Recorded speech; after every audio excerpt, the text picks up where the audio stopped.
who really shined in Season 9. Yeah, he has for sure had a lot of roles. Leading It's all about timing, guys. Whoever dishes out the damage first will have not the upper hand, but be able to become backed. If that makes sense. Ladies and gentlemen, Eterna making a new word here on the English desk. Comebackable is the term. But ladies and gentlemen, we're jumping straight in to this derby. It's EVOS taking on Bigetron Alpha in the land of Dawn. Matt up top in the gold lane, already just farming. Doesn't really want to go for any aggressive trades because Bajan is here to come and play the hook. Almost connecting. Almost connects here. And what I meant by timing was the fact that whoever goes in aggressively first and pops the ultimates first might be able to get, you know, cancelled. And I mean this by because if, let's say, EVOS Legends wants to go for a really offensive strike first, Bigetron Alpha has the tools in their kit to be able to cancel that because they have the Numenon Blast coming in from Key. They also have a lot of options with Matt as well on the Beatrix, as well as that real-world manipulation coming in from Moreno. But on the flip side, even if they do want to pop up these ultimates first, EVOS Legends also has the option to just wait until those cooldowns are popped, and then they can go in with Clover towards that backline with, of course, the Blazing Duet.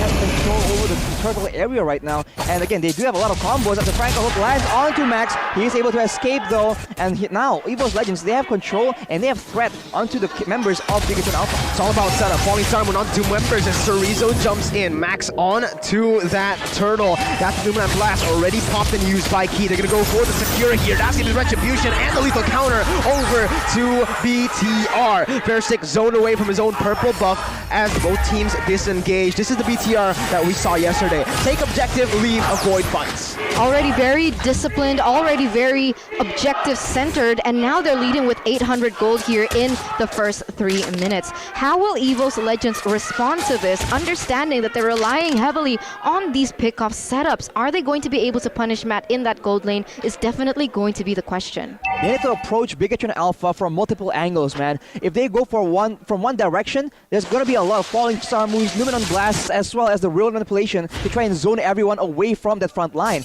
But if they come from multiple angles, Bigetron Alpha is forced to divide the crowd control into multiple areas, multiple sectors, and that is where EVOS Legends can get some value from the play.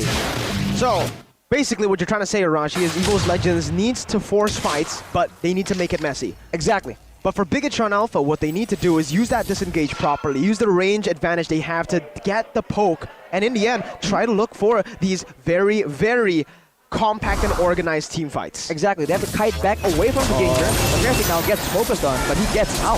Good sidestep, baiting Max in for the hook to come through. Bajan with Bloody Hunt able to lock him down as Clover picks up the kill. First blood by Samsung Galaxy A-Series, picked up from EVOS Legends. So trades are happening all over the board. Bigetron Alpha was very aggressive in that first 2 minutes, but now EVOS Legends, they're starting to come back and starting to, you know, show true to their first main idea, as now Cerezo is going to get a little punished here by Versick as well as Pendragon. Oh my god, the crowd is going wild. He here with the stun onto Clover. Matt trying to follow up with the Wesker damage. Used his ultimate there, but the damage and the channel wasn't fast enough. Clover is still able to get out with a battle mirror image as they try to look for a collapse up top. It's all just a setup. Again, look at the smart movements from BTR. They move around top side. Cerezo recalls from the bottom side, not even clearing his lane, just to get more pressure here as Cry is forced to use the Black Tube. It's another free turtle to the side of BTR. Oof, Matt almost gets taken out, but this is the issue, right? When they just fight for control, when EVOS Legends fights for control against Bigetron Alpha, Bigetron has a lot more zoning tools available. But if EVOS Legends, if they pull the trigger and go for the fight first and then the objective afterwards, I think that is the approach they can take. We saw that Rebellion Zion was able to do something similar against Bigetron Alpha in the previous day's match. So if they can execute that game plan, but better, that will be a very significant key to victory for EVOS Legends. Yeah, that's definitely something they do need to keep in mind. As you can see here on screen, that EVOS Legends, they're starting to rotate towards that top side. They are and trying to pressure Matt here, but we'll see as there is a huge response coming in from the other members of Bigetron Alpha. Numenor Blast predicted with a flicker there. It's going to be Bigetron taken down, but look at Enhanced Chain, able to peel for a little bit longer. He taken down. Real world manipulation all around. Bright trying to dish out the damage as that's the Black Shoes caught to disengage. A 1-for-1. Both roamers going down. Remember that EVOS Legends, they brought 3 sprints, so even if the Numenor Blast, even if the Numenor Blast or even the real world manipulation gets popped off, they do have the tools to be able to maneuver around these really heavy ultimates happening, and we can see that a little bit happening. So Bigetron Alpha, they also need to be aware of these spells when they're popped up, when the cooldowns are on as well. Well, the question is who will actually get the upper hand the longer the game goes? Right, for the set Bigetron Alpha, a proper teamfight composition is good, but for the set of EVOS Legends, in that late game, a single high-value hook can change the course of the game. And now we take a look at the items, as Krite already has a bunch of cooldown reduction built up, and he can spam those spells as well as get out of sticky situations with the Black Shoes. And similar builds are seen from Marino as well as Toledo. They want to make sure they can stay in the fight. Key gonna get locked down by the Bloody Hunt. Bigetron just getting the turret and backing up. Again, very objective. 1-3, but it's still BTR who's holding up on the lead, just not letting their grasp. They're not letting go. They're not letting go at all, but yeah, I understand, like EVOS Legends, they're still waiting for Clover to get his power spike, because he is a very power spike reliant. Once he gets the first 2 items, that will be where we see them play a bit more aggressive, but they are trying to contest the Lord, the Turtle right now. Turtle fight gonna happen here. Chorizo jumping in with the falling star moon, able to immobilize both members, but Fersic, wow! Max had the lethal counter and he was still not able to chain it properly to take it down. EVOS secure the turtle, but Fersic, oh no! He's gonna get caught into 3 ultimates, but Bajan pulls Key back. No Bloody Hunt available, and that's a snipe by Matt, not connecting onto anyone. They're just looking for objectives again. Very slow tempo. It's very slow tempo, like we saw in game number 1 yesterday when Bigetron Alpha was going against Rebellion, but it was still a worth it trade for the side of Bigetron Alpha, as they have secured more objectives on the board. Now the thing is, how is this gonna go? Because Moreno has made a significant impact. I mean, those real-world manipulations, they're able to do a lot of justice here for their team, allow a lot of maneuvering as well, and really preventing EVOS Legends from being aggressive and overly aggressive. Right, Fersic already has the Shadow Twin Blades though, so that's a huge power spike and a golden staff as well. But right, look, is taken out, but the hook lands onto Moreno. Numenor Blast though, perfectly timed. Fersic gonna be able to get out as Clover jumps in. Look at the damage in the blazing duet in the back line there. But BTR able to disengage, and they're happy with the 2,000 gold lead off of that poke damage. Man, this is very interesting. This is very interesting. The counter engage coming in from Bigetron Alpha is exceptional to see, as now I'm going to take a look at the fun fact here by Graz, and as it turns out, in MPL ID Season 9, Max was notoriously known for his assassin picks, and the fact that he picked up the Bauman today is actually his first time, so this is the debut Bauman on Max. He's doing really well on that Bauman as well. So for set of EVOS Legends, they have to shape up and try and make sure that their movements have a point to them, right? Because Bigetron Alpha, it seems like whenever they get a pick off, whenever they win a fight, there's always something they are aiming to get afterwards. Whereas for EVOS Legends, they just seem to be trying to get the upper hand, but they don't have a long-term plan in their minds. Chorizo, 1 HP, still able to get out with the help of the sprint, but Pendragon is here as well. Arashi now, the tables have turned! The hook doesn't connect onto Matt. Pendragon used the Thunderclap earlier, still has the sprint to get out, disengage. Fersic helps his team out from the Lord Pit, because the seal is going to be popped here. Bigetron Alpha, Chorizo is coming back here into the Lord Pit. EVOS Legends once again on the run, trying to go for the flank. It's that to be Clover jumping in. Has Bajan. Oh, he goes in for Bloody Hunt, but he's going to be canceled. That's Max with the lethal counter combo with Retribution to pick that turtle, the Lord up actually, as Chorizo finds a kill onto the roamer. Krite forced to back away, forced to run for the hills as the sprints will be used. Bigetron again. Bigetron has just the absolute better control of the area. They just wait patiently, they make sure that they kite away from all the potential engage tools from EVOS Legends, and they're able to gain the upper hand. You know, take a look at the item. Fersic has a lot of damage, but he does not get the opportunity to try and use it. And the same can be said about Clover. He goes in and he gets instantly chunked down, and he is not able to output the damage as reliably as he would want. What I find interesting from the itemization coming in from Moreno is that he actually prioritized the Enchanted Talisman before the Ice Queen wand. So he's prioritizing more cooldown reduction as well as mana instead of the utility that the real-world manipulation can actually have. But as you can see here, the Numenon Blast already charging, but unfortunately misses the targets, as that is going to be a Lord falling down for 0? Wow. Right. They might actually get another turret on top side here, so Rizzo is trying to make sure that that is the case. But Bigetron Alpha, they're playing it absolutely calculated. And you have to wonder, is this the same issue that all these teams playing with Francos are facing, right? Bigetron Alpha, they have been very careful to make sure that the core members have not been able to get hooked by Bajan on the Franco. Whereas whenever they even got Moreno earlier, it's instantly countered by Key with the Numenon Blast. So they have answers for every time EVOS Legends try and initiate something aggressive. This is just such... This is efficiency on a whole nother level, Arashi, Eterna. Bigetron Alpha, how they're able to play the game here. It all relies on the Beatrix. Now we finally know why. They keep on prioritizing that Beatrix pick with the Eve, right? The amount of range that the Beatrix provides on the Renner is just so versatile when it comes to sieging down turrets. With the help of that real-world manipulation to lock people down and just add that little bit of damage for the Renner shot to just one-shot somebody. That combination makes it really hard for EVOS to even defend under their turret. 11 minutes in, and Bigetron Alpha have already gone a 6-turret lead. Yep. And so we have an announcement here where the new hero Redman, yeah, he will be out, and he is already out at this point in time as well. And Pendragon, he has the Twilight armor right now, so he is going to be a bit tankier, he's going to have a lot more damage. And the longer this game goes, the more there's a possibility for Pendragon to just dive in towards that back line. Unless they start up. Agent goes with a Bloody Hunt Flicker combo onto the back line. The Clover jumps in with the Battle Mirror image to deal the damage onto Matt, but the Wind of Nature was perfectly timed by Matt. A 1 for 0 right now as Moreno was taken down by that dive. Bigetron trying to clear out the waves. Lord up in 5 seconds. Very good translation and very good setup by EVOS Legends to set up again for the Lord. Enhanced this time. Man, I mean, Pendragon did that wonderfully well. He went straight for the backline, no care in the world for the damage that Matt could eventually place. But with that in mind, he was able to zone out and prevent the damage from ongoing onto members of his fellow EVOS Legends. And now EVOS Legends does have the upper hand here. They will be able to secure this Lord, but not if Key has anything to say about this. Key pops a conceal, but it's countered quote-unquote by Clover with the blazing duet. So that was a bit early.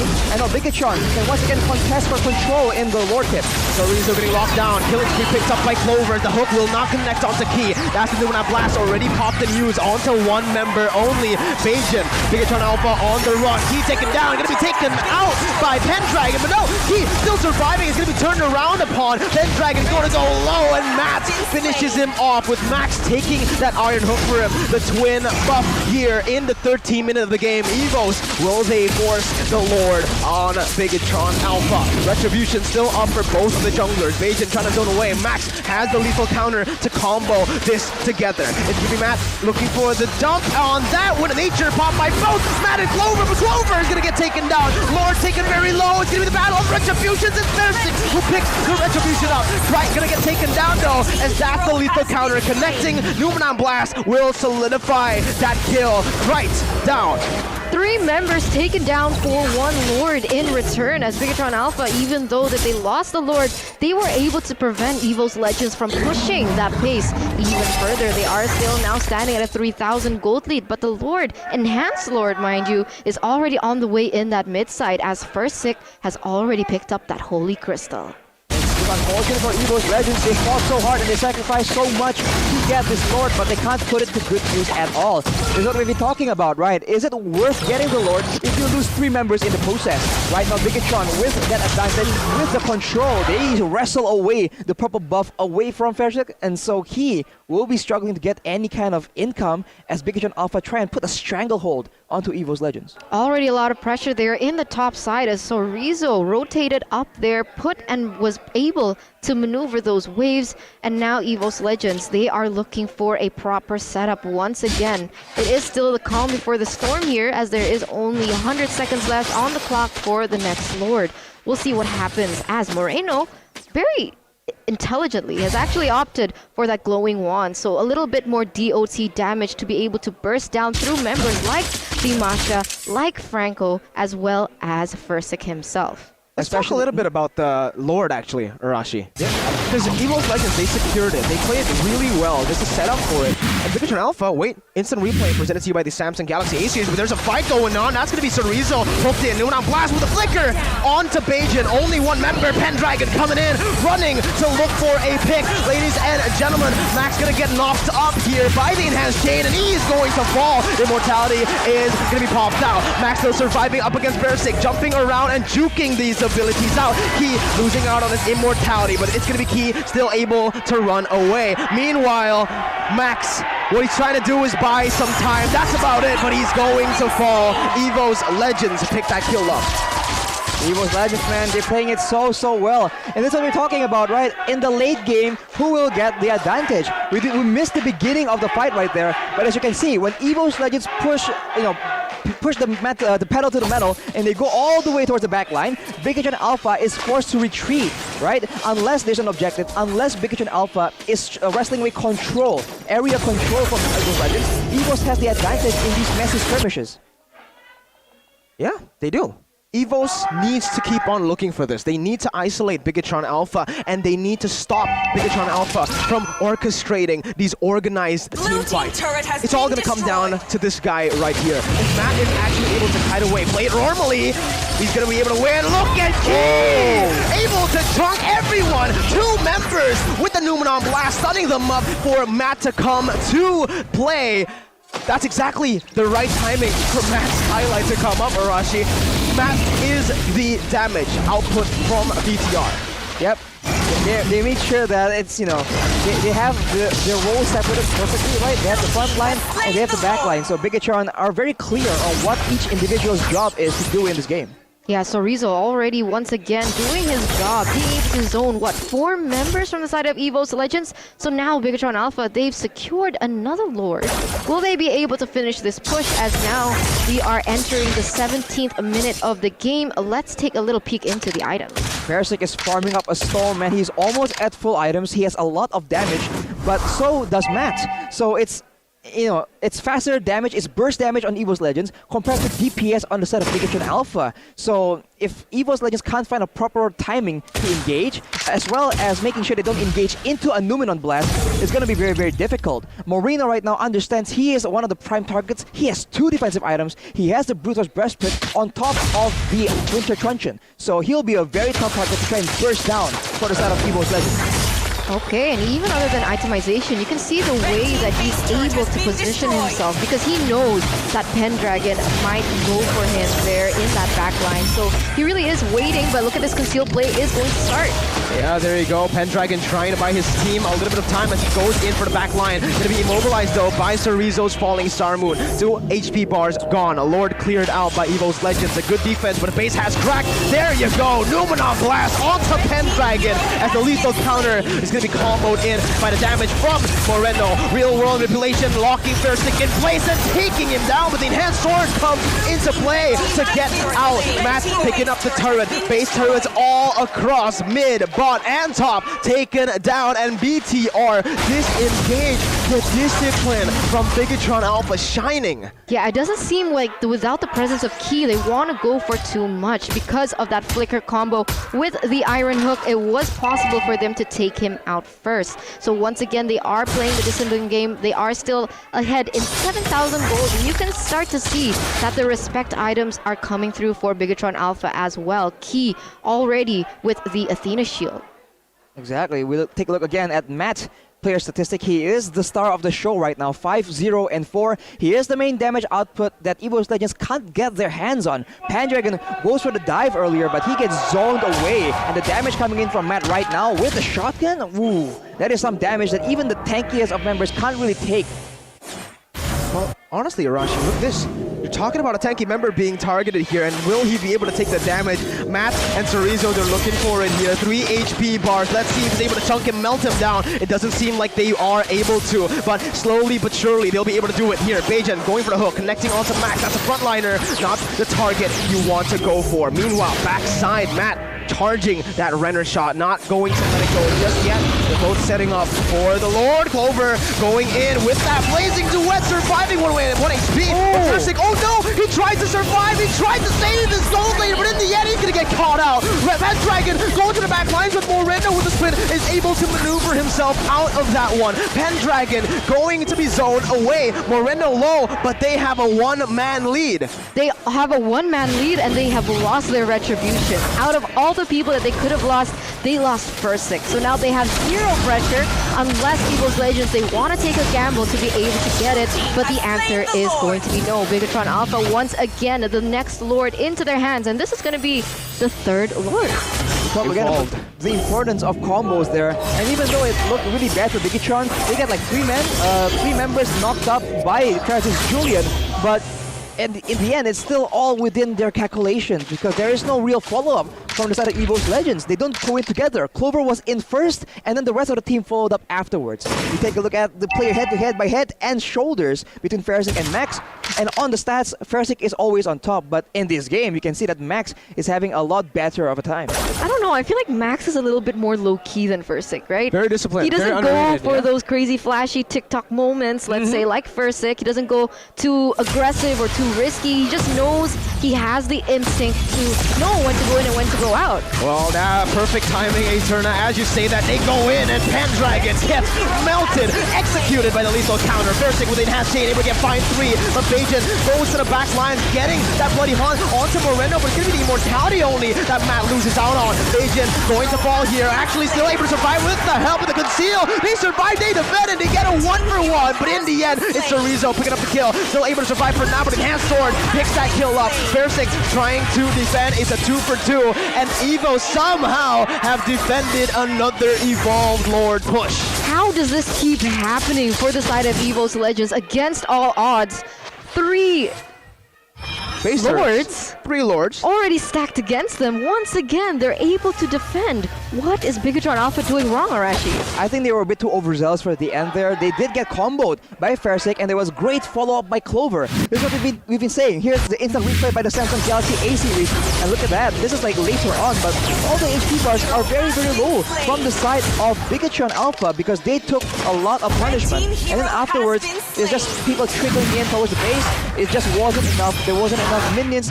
There wasn't enough momentum. So Bigetron, they have to keep playing it calm and calculated, man, because even this, even when they're 7k gold ahead, it is 23 minutes in the game. EVOS Legends, if they can make that huge play, that huge combo, they can still come back from this. The combo wombo is going to be very important for the side of Bigetron Alpha, and in that particular team fight, we saw that Moreno popped the real-world manipulation quite early. Do you think that if he held it a little bit longer, the turn of events would have ended in different results? Honestly, looking at it, it just felt like EVOS Legends played it really well. Yep. Right? Sure, if Bigetron Alpha just went for the base, I don't think it would be possible, actually. Because considering EVOS Legends' dive, Bigetron Alpha will not have that opening to actually go straight for the base. They gotta deal with the people in front of them. And the damage from the people in front of them, the Claude, the Masha, the Julian, the Lilia, is definitely no joke. Yeah, so I think there's a valid point that you cannot make about the real manipulation, but I think then using the real manipulation to try and zone the members of EVOS Legends away from the base earlier, I think that is exactly what gave EVOS Legends the opportunity, the trigger to make a play out. So first it goes in for the play onto T, not the ideal target, and it does not land either. So now Bigetron, they're playing the macro game so well. The lanes are all pushing, and some people are getting caught out. Pendragon caught all alone, immobilized there by Chorizo's falling Star Moon, but he still has 3 full HP bars. Gonna lose 1, but it's not a threat yet for EVOS Legends. EVOS, they're just gonna take a chill, go for the purple buff once again. They're gonna have to micromanage the waves coming in from the bottom side and the top lane. Will they have enough time? Will they have enough damage? He getting hooked, but there's no threats here. Actually, it is going to be BTR who pushes this team fight because they know that Pendragon has been tasked to clear out that top side wave. BTR, again, they're going to go for this Lord. Let's see, real world inflation, casting out into the hook connecting as well. And the back line though, Max finishes off that turtle. Clover with blazing duet, finds Moreno, finds T, and that's another going in. EVOS Legends turning it around. Max gets hooked, and he will be taken down by Christ. He's still able to flicker out 1 more 4 shotgun. Versing finds the Maniac. He's silencing the doubters.